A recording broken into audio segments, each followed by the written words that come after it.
Video ଆସିବାରେ ବହୁତ late ହେଇଯାଇଛି।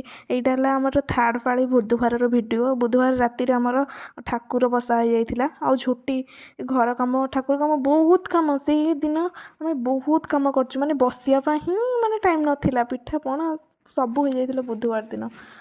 ମମି ଏଇରା ଝୋଟି ଦେଉଛି। ମୁଁ ଆପଣମାନଙ୍କୁ ଦେଖାଉଛି ମୁଁ କ'ଣ କ'ଣ ଦେଇଛି ଝୋଟି। ଆଉ ଆପଣମାନେ କହିବେ ମୋ ଝୋଟି ଆପଣମାନଙ୍କୁ କେମିତି ଲାଗୁଛି। ଏଇରା ସବୁ ମୁଁ ଦେଇଛି।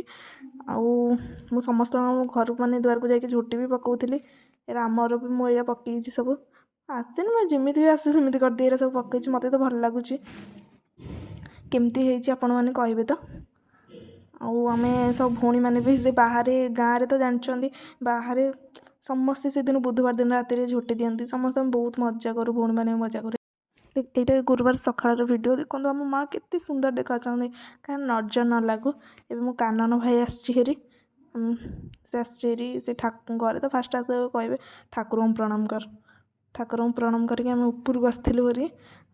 ଦେଖନ୍ତୁ ଭାଇ ଦୁଇ ଭାଇ ଯାହା ହେଉଛନ୍ତି, ଦୁଇ ଜଣ ଯାହା ନଦା ନଦି ହେଇକି ମୋବାଇଲର ସେଟିଂ କହୁଛି ମୋର ଏଇଟା କରିଦେ ସେଇଟା କରିଦେ ଏମିତି ଚଲେଇଛନ୍ତି।